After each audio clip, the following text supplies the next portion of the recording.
Before the beginning, there was only the vast, echoing silence of the deep.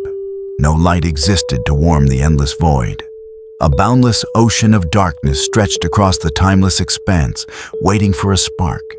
It was a stillness so profound that it felt alive, holding its breath in the heavy shadow. Then, a whisper moved across the face of the waters, gentle yet carrying the weight of 1,000 storms. A sudden fracture pierced the ancient night as a voice resonated through the emptiness. "Let there be light." A blinding golden fire ignited the center of the dark, rippling outward in majestic waves of brilliance. The light separated itself from the shadows, creating the very first dawn. It was a glorious collision of contrast, where day and night finally found their boundaries in the cosmos. The waters beneath the heavens gathered together into great, roaring oceans, revealing the raw crust of the earth. Mighty continents rose from the deep, dripping with brine, their jagged stone peaks reaching toward the sun. Then, the first emerald blades of grass pierced the soil. Vast forests erupted from the ground, unfolding their heavy leaves to catch the warmth of the morning. Two great lights were set into the firmament of the sky to rule the passing of time. The sun blazed with magnificent, golden heat to govern the day, casting long shadows across the valleys. As it sank, the silver moon ascended, accompanied by a tapestry of burning stars that freckled the velvet night. The world now possessed a heartbeat of seasons, days, and passing years. The great waters began to churn with a new, vibrant energy. Multitudes of living creatures swam through the dark depths of the oceans, their silver scales catching the filtered sunlight. Above them, the sky filled with the rushing sound of wings. Birds of every color soared through the valleys, their songs echoing against the stone cliffs, filling the air with life. The earth trembled as beasts of every kind stepped into the sunlight. Great creatures moved through the tall grass, their heavy steps shaking the fertile soil. The forests came alive with the sounds of predators and gentle herds alike. Everything was in perfect balance, a living masterpiece of flesh and bone. Yet the grandest creation was still waiting in the dust. The Creator knelt upon the damp, red earth, shaping the soil with intimate, divine care. From the dust of the ground, a form took shape, perfect and still. Then, the breath of life was breathed into his nostrils. The cold clay warmed, a heartbeat echoed in the silence, and Adam opened his eyes to see the morning light. Stood as the first man, the guardian of the earth. Adam walked through the pristine valleys of Eden, a sanctuary of rivers and ancient trees. The air smelled of sweet blossoms and fresh rain. Yet, as he watched the creatures pass in pairs, a heavy solitude settled into his chest. He was a king without a queen, a lonely watcher in a world of abundance. The silence of his own thoughts became a weight too heavy to carry. A deep sleep fell upon the man, casting him into a dreamless peace. From his side, a rib was taken, and with the same divine artistry, a companion was formed. When Adam awoke, the morning light filtered through the leaves to reveal a vision of grace. Eve stood before him, her eyes reflecting the sky. "Bone of my bone, flesh of my flesh," he whispered into the wind. Life in the garden was a symphony of endless peace. They walked barefoot on the soft moss, talking with the wind and feeling no shame or fear. A magnificent tree stood in the absolute center of the paradise, its branches heavy with golden, forbidden fruit. It was the only boundary in their boundless world, a single reminder of the fragile thread connecting them to the divine. A subtle shadow crept through the ancient branches, changing the rhythm of the wind. A whispering voice, smooth as silk and cold as ice, drifted into Eve's mind. It questioned the boundaries, planting the first seeds of doubt in the fertile soil of her thoughts. The fruit suddenly seemed more beautiful, promising a wisdom that belonged only to the stars. He reached out, her fingers trembling against the smooth skin of the golden fruit. The snap of the stem sounded like thunder in the quiet garden. She tasted the sweetness, and then handed it to Adam, who ate in heavy silence. In that single moment, the golden light of Eden fractured. A sudden, cold wind rushed through the trees, and they realized they were naked. The judgment fell like a heavy hammer upon the quiet paradise.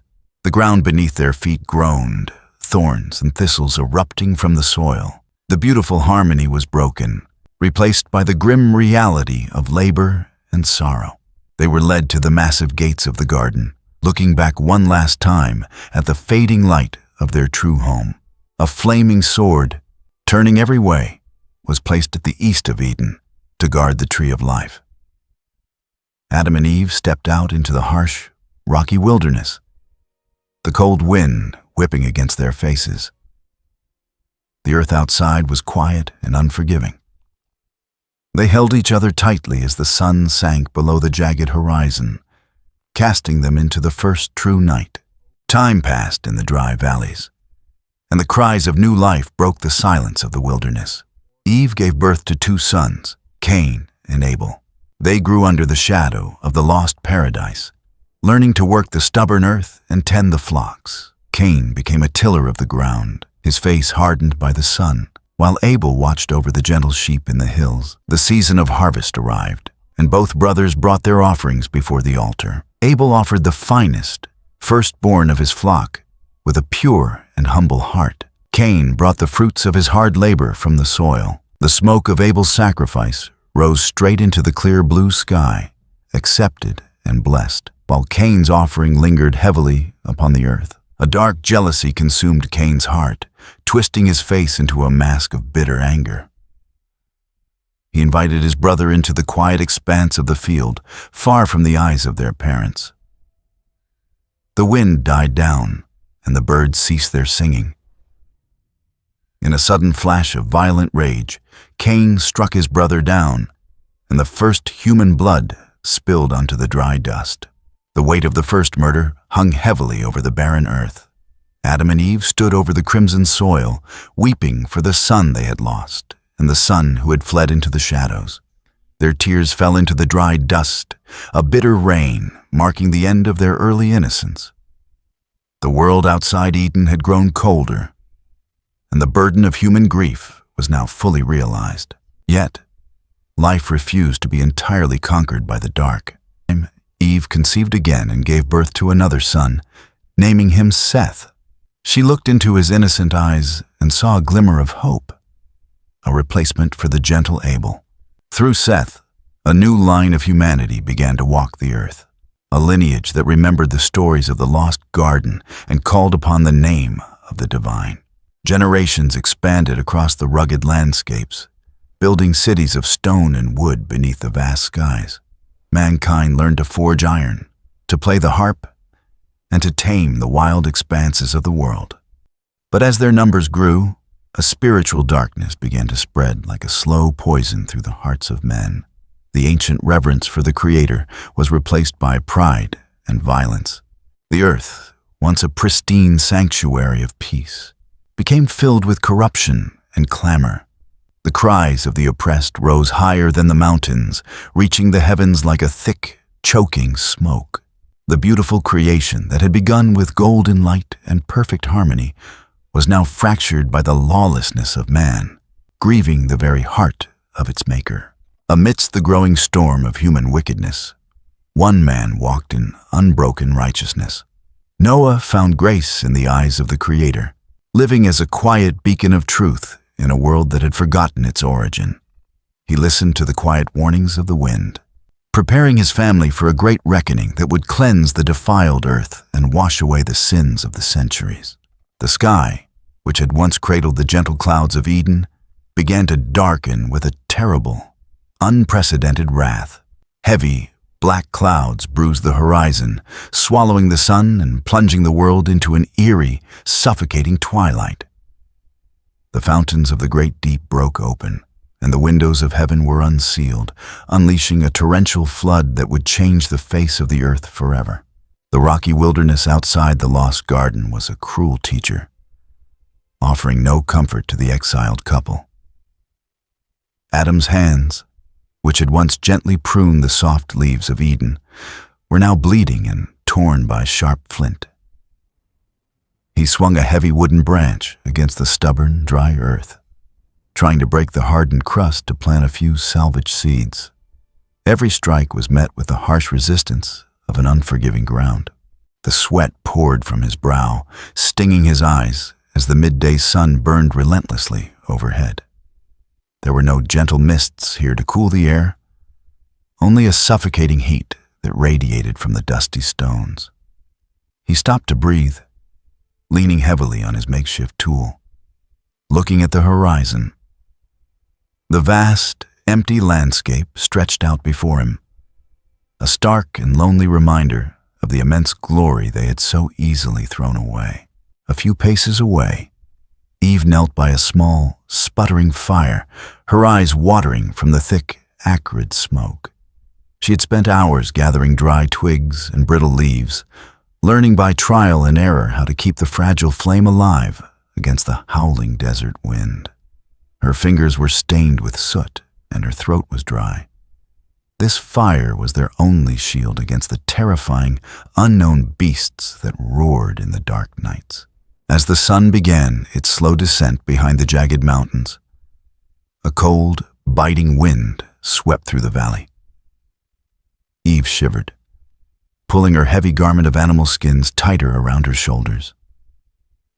The fur was coarse and smelled of dust, a painful contrast to the perfect, weightless freedom they had known when they were clothed only in divine light. She looked down at her scraped knees, feeling the heavy physical reality of pain.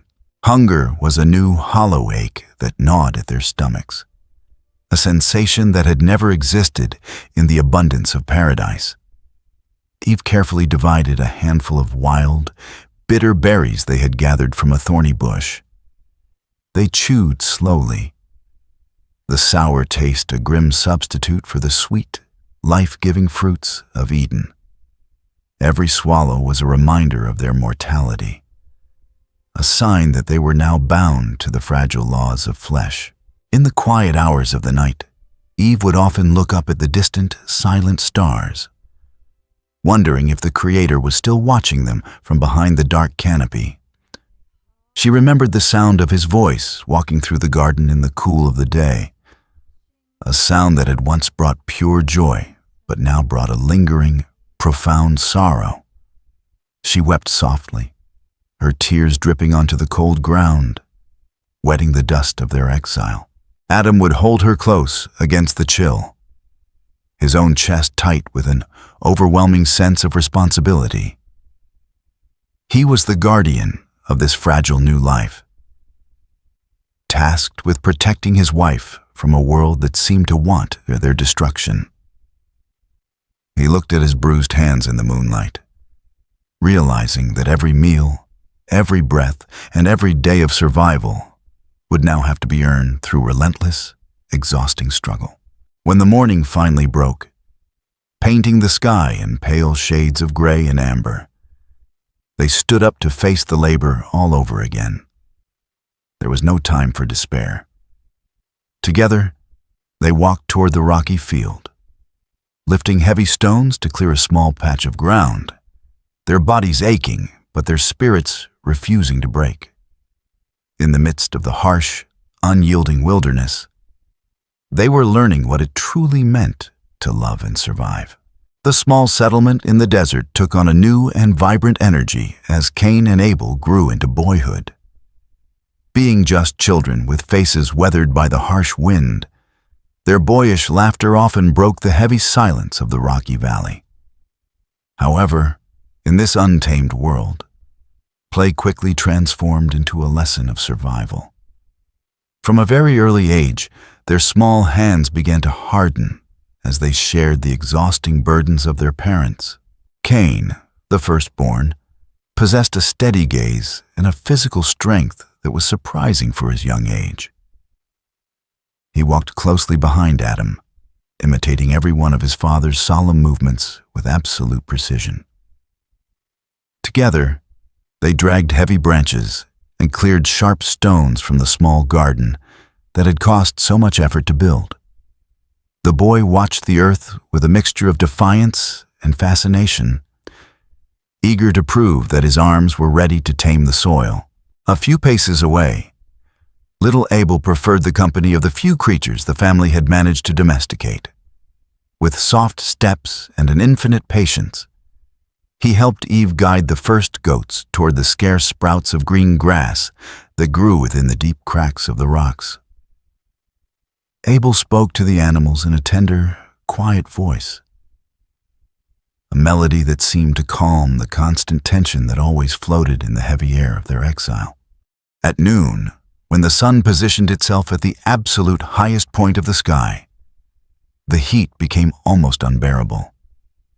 Cain helped his father carry water in heavy clay vessels from a distant, muddy stream. The water splashed over the burning dust, disappearing in an instant. The boy wiped the sweat from his forehead with his forearm, looking sideways at the cracked hands of Adam, understanding the immense price it took to sustain life in that land. The passing of the years left deep lines on the faces of Adam and Eve, while their sons grew into strong, mature men. The brotherhood that had once united them in childhood began to fracture under the weight of their differing natures. Cain had grown into a man of massive stature, his shoulders broadened by decades of lifting stones and turning the heavy soil. His heart had hardened along with the earth he fought against every single day. The differences between the two brothers became visible in the very way they moved across the landscape. Cain walked with a heavy, forceful step, his eyes always fixed downward on the stubborn ground, watching for weeds and measuring his worth by the sheer volume of his harvest. He viewed the earth as an enemy that had to be conquered through raw, human strength, and his mind was often clouded by a silent, burning resentment. Abel walked with a light and graceful stride, his gaze frequently turning upward toward the heavens. He did not look at the world as a curse, but as a canvas of divine mercy that still sustained them despite their exile. While Cain labored in a state of constant tension, Abel lived in a state of quiet gratitude, finding a deep, spiritual harmony in the middle of the rocky wilderness that his brother could never comprehend. At the family hearth during the evening hours, the silence between the brothers grew increasingly heavy. Cain would sit away from the fire, nursing his calloused hands and listening to his father's ancient stories with a dark, brooding expression. To Cain, the lost garden was a bitter reminder of an inheritance that had been stolen from them, a debt that the earth owed him for every drop of sweat he poured into the dirt. For Abel, those same stories were a source of profound comfort and hope. He did not feel resentment for the lost paradise. Instead, he felt an intense desire to honor the Creator with the life he had been given in the wilderness. When he looked at his brother, he saw the growing shadow of bitterness darkening Cain's eyes, a silent wall of isolation that seemed to grow thicker and higher with each passing season.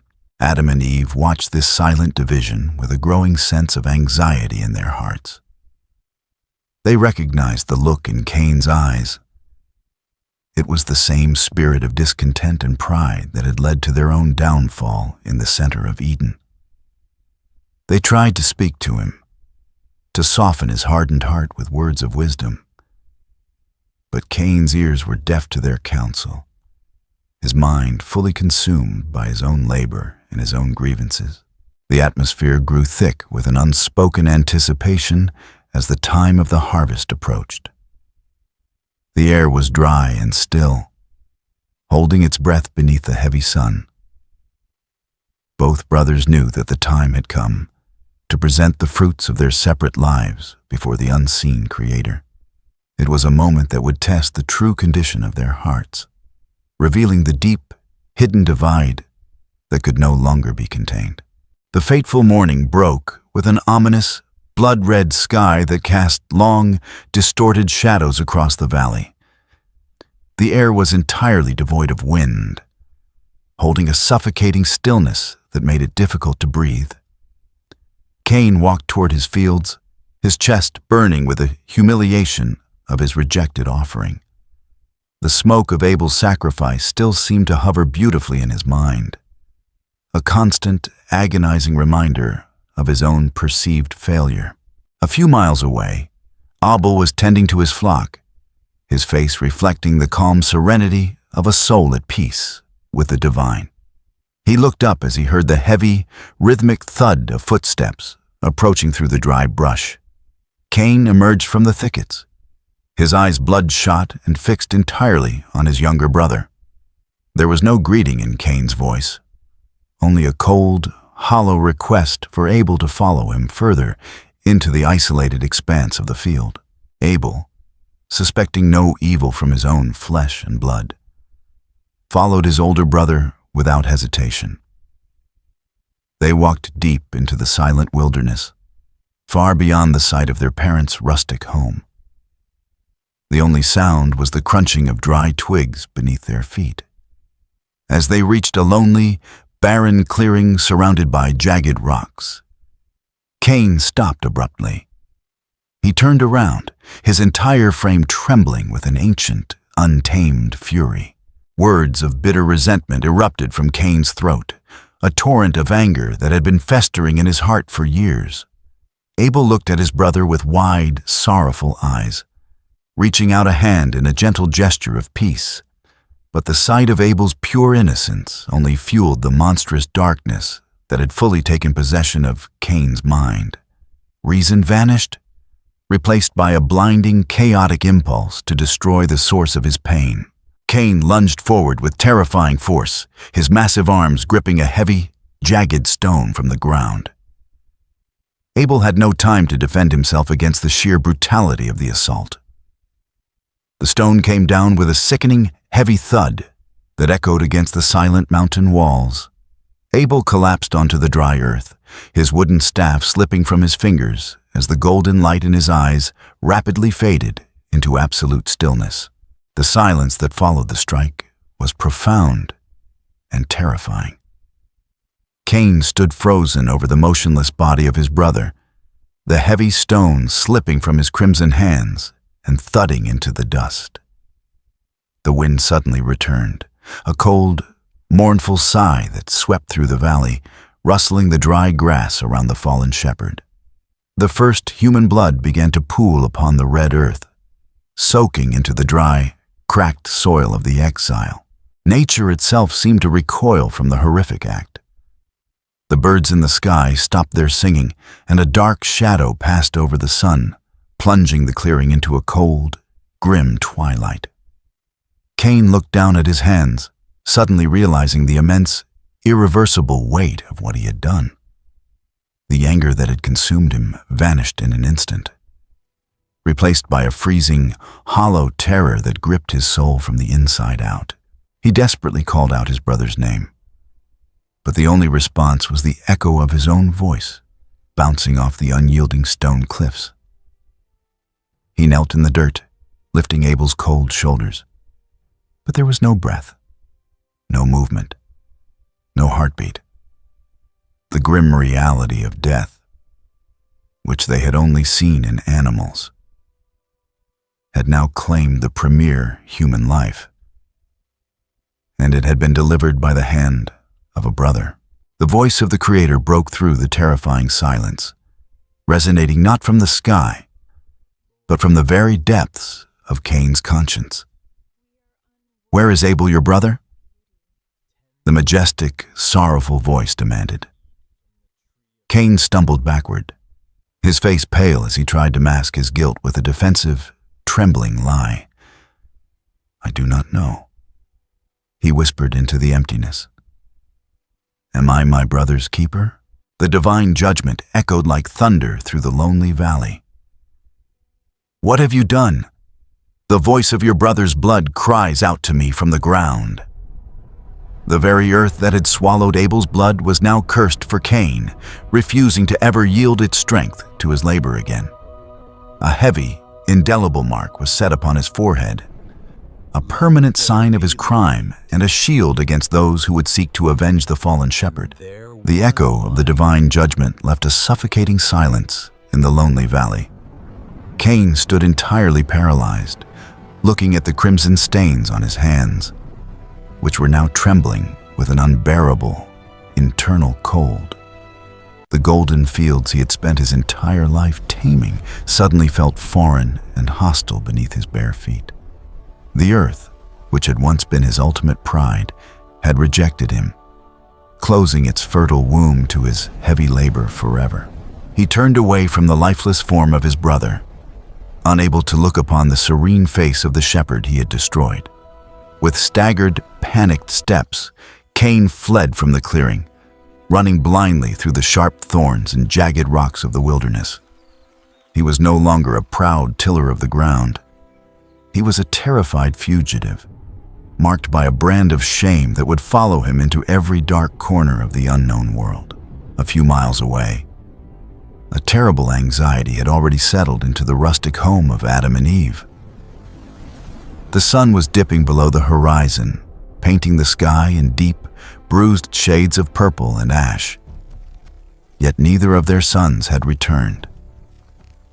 Eve walked to the edge of the camp, her eyes scanning the vast, silent hills as a cold wind whipped her graying hair against her face. A mother's intuition whispered that something beautiful had been permanently broken. Adam joined her, carrying a burning torch that cast long, flickering shadows into the deepening night. Together, they began to walk the familiar paths, calling out the names of their children into the vast emptiness. Their voices echoed against the unyielding stone cliffs, returning to them unanswered. The silence of the desert had never felt so heavy, so pregnant with an impending, devastating sorrow. It was Adam who first spotted the motionless silhouette in the distant clearing under the pale moonlight. He hurried forward, his heart hammering against his ribs, with Eve following closely behind. As the light of the torch flickered across the ground, the horrific scene was fully revealed. Abel lay completely still upon the red earth, his wooden staff broken beside him, his eyes closed in a sleep from which he would never awaken. Eve dropped to her knees with a shattered, piercing cry that tore through the quiet night. She gathered the cold body of her youngest son into her arms, pressing her face against his chest, desperately begging for a heartbeat that was no longer there. Her tears washed the dust from his pale cheeks. This was death in its most intimate, monstrous form, visited not upon an animal, but upon the child she had nurtured. Adam fell to his knees beside her, his massive shoulders shaking as a profound, guttural grief erupted from his chest. He looked at the heavy, blood-stained stone lying in the dirt, and then at the frantic footprints leading away into the deep shadows of the east. In that agonizing moment, the full magnitude of their ancient transgression in Eden was laid bare. They had brought sin into the world, and now it had claimed both of their sons. The first parents of humanity spent the long, freezing night cradling the remnant of their broken family, weeping under a silent canopy of stars. There were no words of comfort to offer, no modern understanding to soften the blow. They were completely alone in a vast fallen world, tasting the bitterest fruit of their original choice. The darkness around them seemed absolute, reflecting the profound ruin of the human heart. When the pale morning light finally filtered through the gray mists, Adam began the agonizing task of digging into the earth. With his bare hands and a sharp stone, he hollowed out a grave in the stubborn soil, burying the son who had lived in perfect peace with the Creator. As they covered the body with the cold earth, they knew that a part of themselves was being buried there as well, leaving them empty in the wilderness. Far to the east, in the desolate land of Nod, Cain walked alone beneath a burning, unforgiving sun. The divine mark upon his forehead burned like fire, a constant reminder of the brother whose blood still cried out from the distant ground. He had become a wanderer in a harsh, uncharted territory, forever separated from the warmth of his family and the presence of the light, moving deeper into the shadows of a broken world. The passage of time did not erase the heavy silence that settled over the old homestead. Adam and Eve lived out their remaining years in a quiet, solemn routine, their eyes always turning toward the distant east, where their firstborn had vanished, and down toward the quiet earth, where their shepherd son rested. They had witnessed the full cycle of life, a choice and destruction, carrying the memory of paradise like a faint, beautiful dream in an increasingly crowded and noisy world. As their hair turned as white as the desert mists, they found a fragile peace in the growth of Seth's lineage. New children played around the stone altars, their innocent voices offering a small comfort to the aging parents of humanity. Adam would often sit at the edge of the camp, looking at his worn, calloused hands, realizing that while the physical garden was locked behind walls of fire, the true battle between light and shadow was now being fought inside the human heart.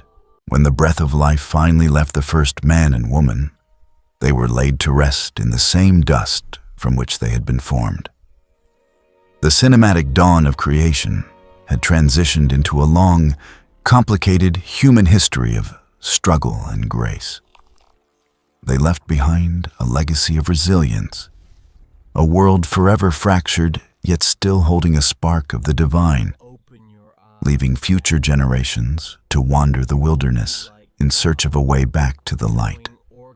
The great silence returned to the valleys, leaving only the wind to whisper through the empty paths where the first family had once walked. To look back at the dawn of humanity is to gaze into a mirror that reflects our own deepest struggles, our own victories, and our own profound losses. The story of the garden and the wilderness is not merely an ancient chronicle written in stone. It is the living blueprint of the human condition, repeating itself across the centuries. Every modern heart still carries a faint, echoing memory of that lost paradise, a persistent longing for a perfection we can no longer see. We feel it in the quiet hours of the night, a restless desire for a home we have never truly known, yet instinctively remember. This collective nostalgia is the spark of the divine within us, a reminder that we were not created for the harshness of the thorns, but for the harmony of the light. The fracture that began with a single choice in the center of Eden remains the fundamental conflict of our existence. We find ourselves constantly standing between the two trees, torn between the desire to be our own absolute masters and the profound need to trust a higher wisdom. The boundary that was crossed in the garden was not just a rule that was broken. It was the moment humanity chose the heavy burden of defining good and evil, with its own fragile understanding. In the tragic rivalry of the first two brothers, we see the terrifying birth of human division and the heavy cost of unchecked resentment. Cain's ancient anger is the same shadow that still darkens our modern world, a reminder of how easily jealousy can blind us to the value of our neighbor. The question that echoed through the lonely valley, "Am I my brother's keeper?" remains the ultimate moral challenge that every generation must face and answer. Yet, even in the deep shadows of the exile, a persistent thread of grace continues to weave its way through the human narrative. The creation that began with a majestic command of light did not abandon mankind when the gates of paradise were closed. The wilderness became a place of profound transformation, a hard school where humanity learned the true meaning of resilience, love, and the sacred value of a labor earned by the sweat of the brow.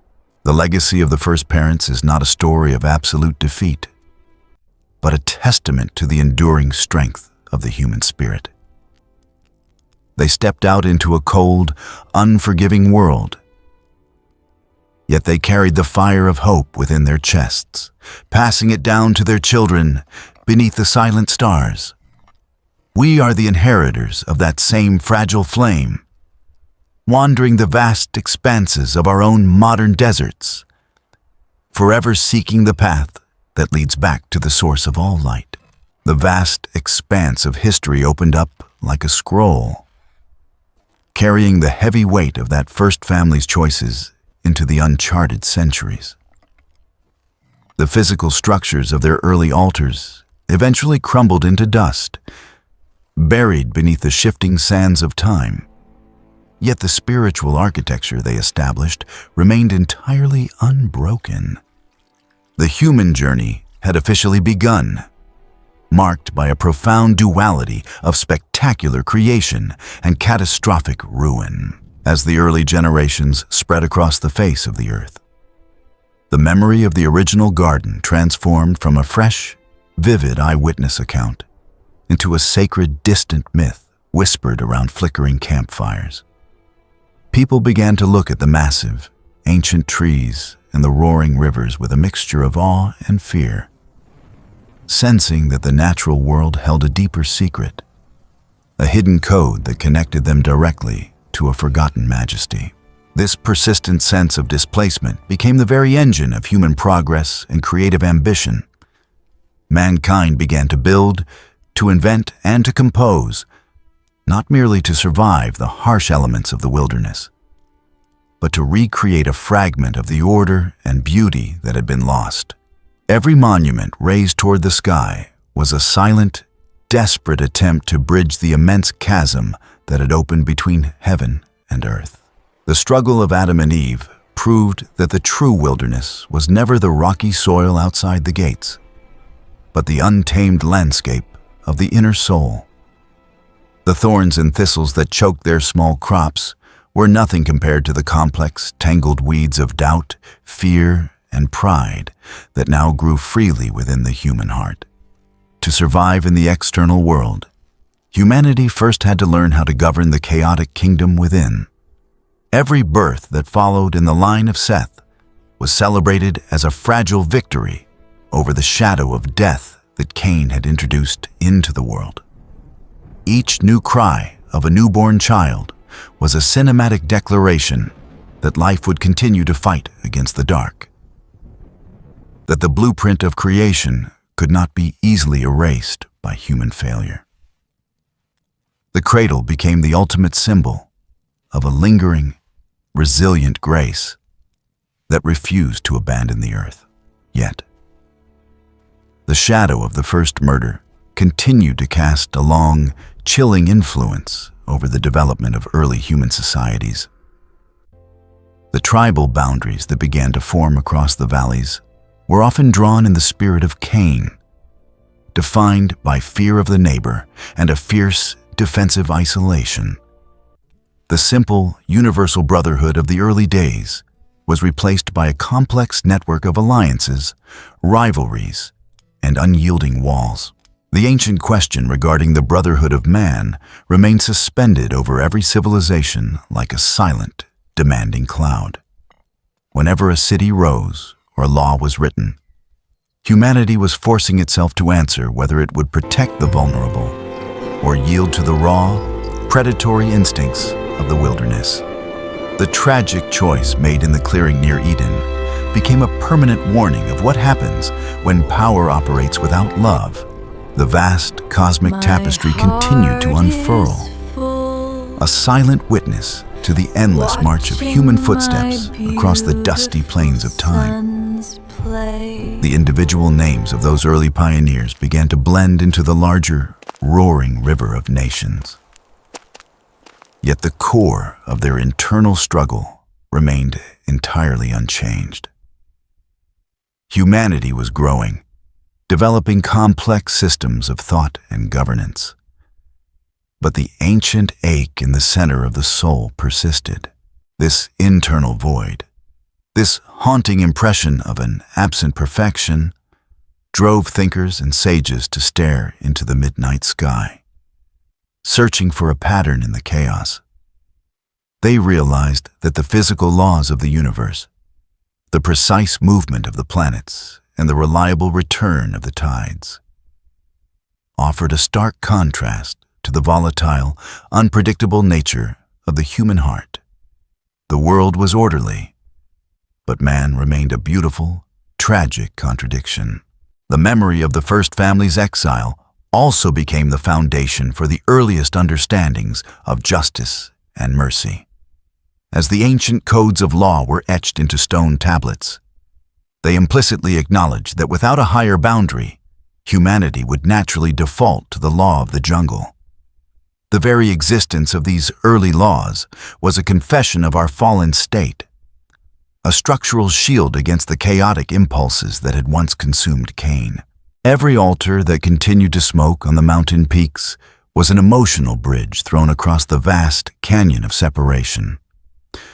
Through the smoke of sacrifices, mankind was constantly trying to replicate the pure communion of the garden, attempting to send a fragrant signal through the heavy atmosphere to reach the ear of the Creator. It was a tangible expression of a deep, collective desire to be cleansed, to be known, and to be welcomed back. The physical landscape of the earth continued to alter as rivers changed their courses and forests gave way to expanding pastures. Yet, the spiritual geography remained strictly defined by the coordinates of Eden and the wilderness. No matter how far a tribe traveled, no matter how magnificent their stone palaces became, they could never build a structure tall enough to escape the underlying reality of their own mortality and moral fragility. The story of the origin began to serve as a mirror for the rise and fall of great empires. Historians and poets noticed a recurring cinematic pattern. Whenever a nation reached the absolute pinnacle of its wealth and power, it inevitably fell prey to the same pride that had tempted the first woman. The desire to become like gods, to answer to no higher authority, remained the ultimate catalyst for civilizational ruin. Yet, in the quietest corners of this developing world, the softer virtues of empathy, forgiveness, and self-sacrifice began to take root like fragile flowers in a rocky desert. Whenever a person chose to protect a weaker neighbor, or a family shared their scarce harvest with a wandering stranger, the spirit of Abel was vindicated. These quiet, unrecorded acts of love were the true victories over the angel. Or a musician plucked a string to create a melody that brought tears to the eyes. They were channeling the same creative energy that had once ordered the cosmos. Art became a holy rebellion against the ugliness of the wilderness, a way to speak the language of Eden. The heavy silence of the deep universe remained an open canvas, waiting for the final chapters of the human narrative to be written. The stars that had witnessed the first majestic dawn did not look down with indifference, but seemed to frame the earth in a grand, protective theater. The story that had begun in the absolute darkness of the void was still moving forward, driven by a hidden, persistent current of divine intentionality. Ultimately, the journey of the first parents revealed that the concept of home is not a geographical location, but a state of being in alignment with the source of life. The locked gates of the earthly paradise were not a permanent rejection, but a necessary boundary to protect a broken species from living forever in its brokenness. The exile was a long, disciplinary journey, meant to prepare the heart for a greater, more enduring restoration. The grand, cinematic narrative of our origin concludes not with a view of a closed door, but with the expansive vision of a horizon. The wilderness is vast, the stones are sharp, and the winds are often cold. But the light that was called forth on the very first day has never been completely extinguished. It continues to shine in the darkness, a steady, unyielding beacon guiding the lonely travelers of history back toward their eternal origin. The majestic flow of generations continued to sweep across the valleys like a vast, unstoppable river, carrying the ancient blood of Adam into names and tongues yet unborn. The memories of the first hearth fire became deep, subterranean currents within the human subconscious, shaping the very way we understand the dark and the dawn. The great wilderness, once a terrifying and foreign expanse, is now the permanent theater of human destiny. As the ancient world grew older, the simple stone altars of the early patriarchs transformed into grand temples of marble and gold, built by mighty kings who sought to capture the elusive presence of the divine. Yet, within the inner sanctuaries of those magnificent structures, the priests still sought the very same thing Abel had found in the open hills: a pure, uncomplicated connection with the living breath that animates the universe. The complex tapestry of human civilization became a brilliant, chaotic mosaic of contrasting colors, where the highest achievements of art and philosophy constantly collided with the dark realities of warfare and oppression. Mankind proved itself capable of charting the paths of the stars and measuring the depths of the seas. Yet the ancient riddle of the human heart, its fragile capacity for both good and evil, remained entirely unsolved. The cinematic camera of time slows its pace, focusing its lens on the quiet, enduring patterns of ordinary existence that connect us back to our first ancestors. When a farmer bends his back to plant a seed in the desert, or a mother cradles a newborn child in the darkest night, the ancient story of survival, labor, and fierce human love. Not spectators in the the locked gate of Eden, once guarded by the terrible, flashing brilliance of the flaming sword, fades into the distance of night, revealing that the true sanctuary is never meant to be static, unseen.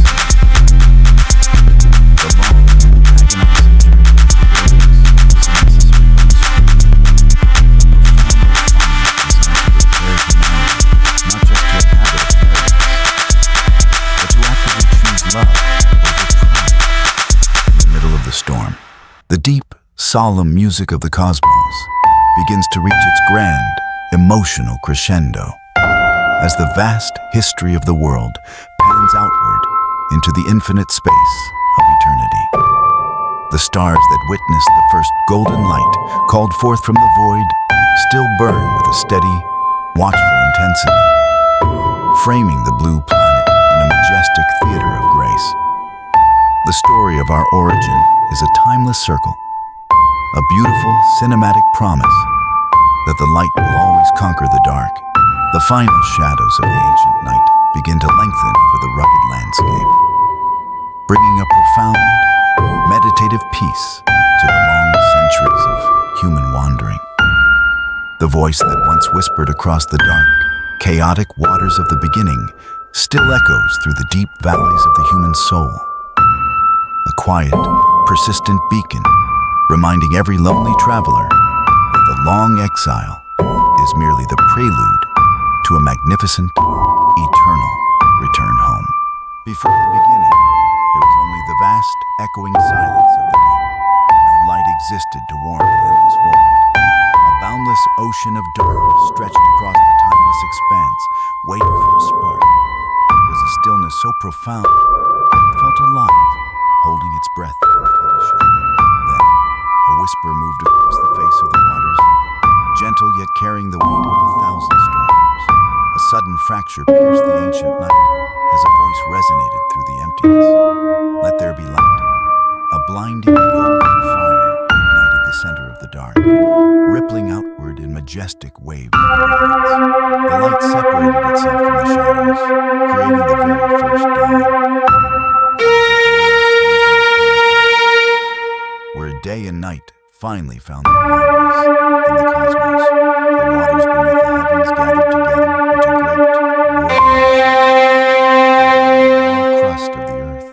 mighty continents rose from the deep, stone peaks reaching toward the sun.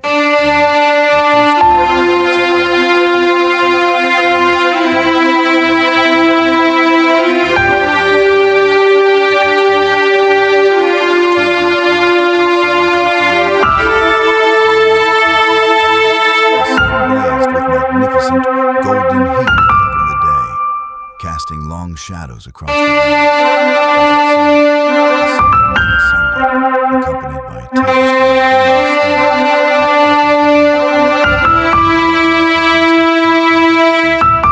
days and passing years. The great waters began to churn with a new multitudes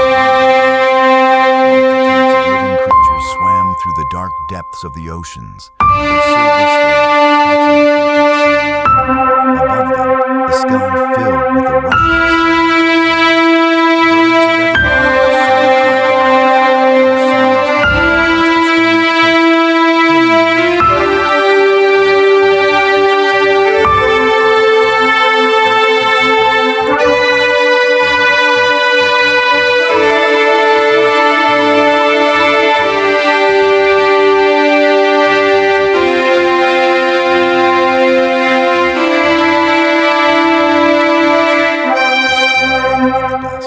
the Creator, red earth, shaping the soil with intimate, divine care. The formed perfect and steady.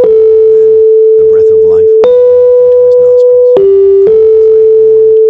The heart echoed in the silence. And then he opened his eyes to see the morning light as the first man. Adam walked through the pristine valleys of a sanctuary of rivers and ancient trees.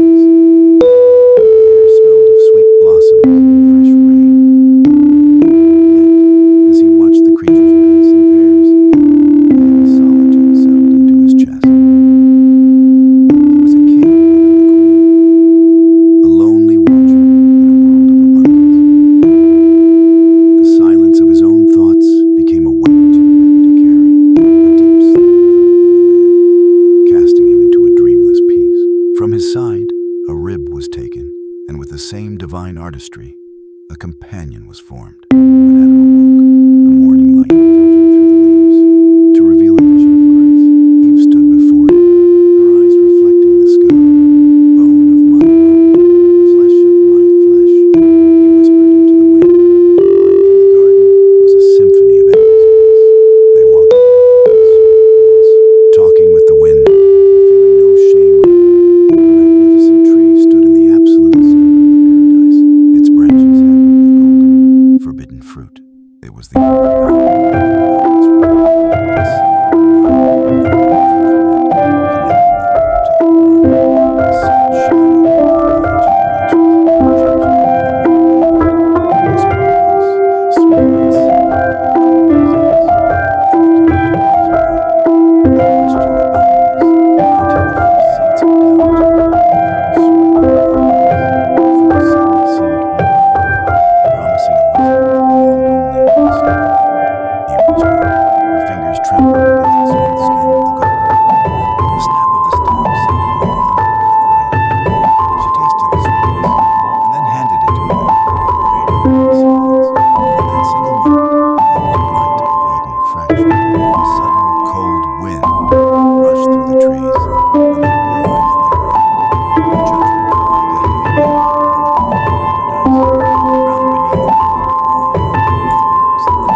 turning every way.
cord from his brow, stinging his eyes as the midday sun burned relentlessly overhead.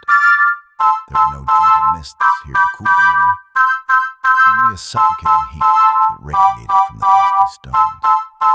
He stopped to breathe, leaning heavily on his makeshift tool, looking at the horizon.